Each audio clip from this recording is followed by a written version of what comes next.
I'm Bernd Schmid, and I came here to Vancouver, Canada, to meet you, Gervase Bushe, and to have dialogue with you.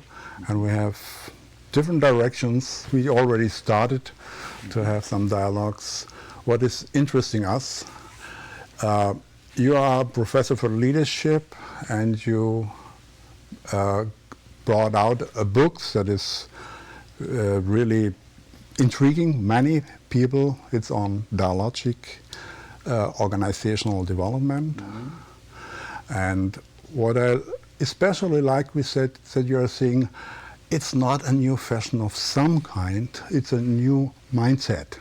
And you can integrate all the knowledge we have up to now and all the identities of people can be integrated really to understand that OD is not a question of imposing from outside and knowing the problems and results in advance, but really to have a lot of knowledge, but bring it into a dialogue and leave the responsibility to those internals who really have to develop their organizations. So.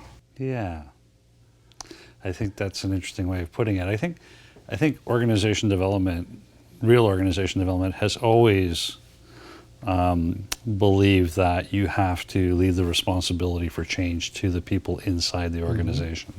And that would be one of the things I think would distinguish organization development from, let's say, change management. You know, so when OD was emerging in North America in the 50s and 60s, it really was in reaction to sort of more authoritarian, top-down command and control ways of organizing, and you know, and was trying to understand how does change actually happen. And Kurt Lewin, you know, who is kind of our godfather, you know, the research he was doing was showing that, you know, people don't change because you show them a better way, you convince them it's the right thing to do. You really need to change the normative structure, and that happens through people making agreements with each other, and that by engaging people and participating in those in the kind of issues that they want to deal with, that you'll get some kind of resolution. So I would say that's always been sort of the bedrock set of assumptions in organization development. And how come it has to be renewed? Well, the difference I think that Bob and I were identifying is that coming out of the 50s, 60s, 70s, you know, the mindset of organization development was really based in you know, science, and the sort of idea that the reason there's a problem is because there's something going on that we can't see underneath the social whatever's going on, so that if we go in and we collect information and we bring what's invisible up to be visible, then we'll be in a better position to be able to make choices about how to change and implement those changes. And of course, what started to happen in the 80s and since then is that in social science, in North America anyway, and probably earlier in Europe, that sort of whole mindset started to shift and say, well, you know, people are not simple stimulus response mechanisms. You know, applying a scientific mindset to try to understand problems of social reality, and so many other ways of thinking started to emerge, and those started to influence OD practice, I think. The problem for Bob and I was it wasn't showing up in the textbooks. Right? The programmatic development was behind the practice. We're way behind practice. And so one thing that really started to change practice, I think, was the emergence of interpretivist theory, social constructionism, that sort of thing. And then the other thing that really started to change practice was the emergence of complexity theory and chaos theory in science. And that started to influence how change practitioners were looking at things. But in the textbooks, it was still this sort of action research model. If you go in, you collect data, you feed it back, you do a diagnosis, you engage people. And by, I would say, the early 2000s, I didn't know anybody who was actually successful as a practitioner, who was actually using that way, you know, from an organization development point of view. Now, I think it's still this sort of action research model of you go and you collect data, and then you know, and this whole idea of organizations as problems that need solving and using problem-solving approaches. It's still the dominant approach by most consulting firms. But I don't think they would call themselves organization development practitioners, and they're not so concerned with the development of an organization. I think one of the things that distinguishes organization development is that we're interested in creating better organizations. We're not just interested in solving a problem.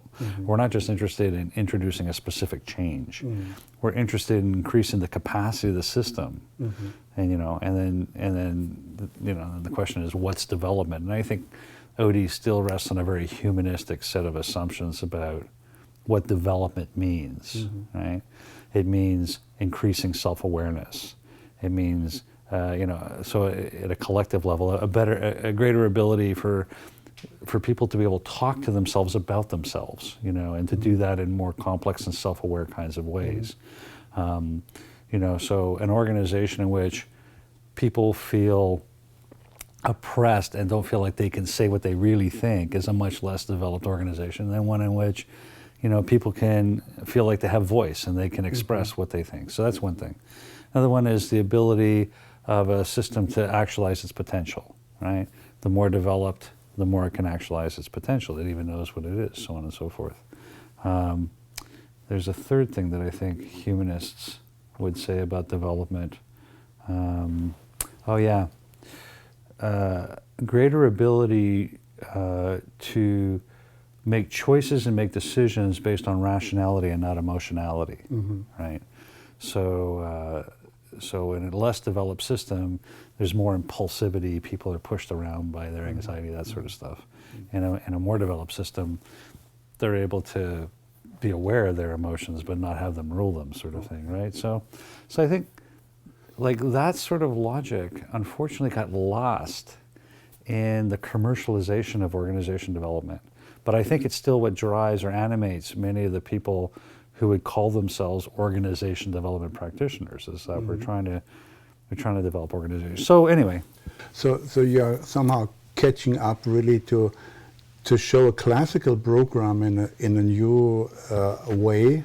Yeah. To remind us in the textbooks, that's what we try to do, and so that people really can identify what they're doing as practitioners with what is written in the textbooks. Yeah, and it's one of the, so when Bob and I first started writing, Bob Marshak and I first started writing about it, we were getting emails, you know, from people in master's programs saying, oh my God, this makes so much more sense to me than what I'm being taught in the, you know, and conversely, the people that we got the most resistance from were people who run graduate OD programs, because we're totally blowing up their paradigm, right? Yeah, so they have to change from problem solvers to organizers of professional dialogue. Yeah. And it's about the nature of the conversation and changing the conversation. So.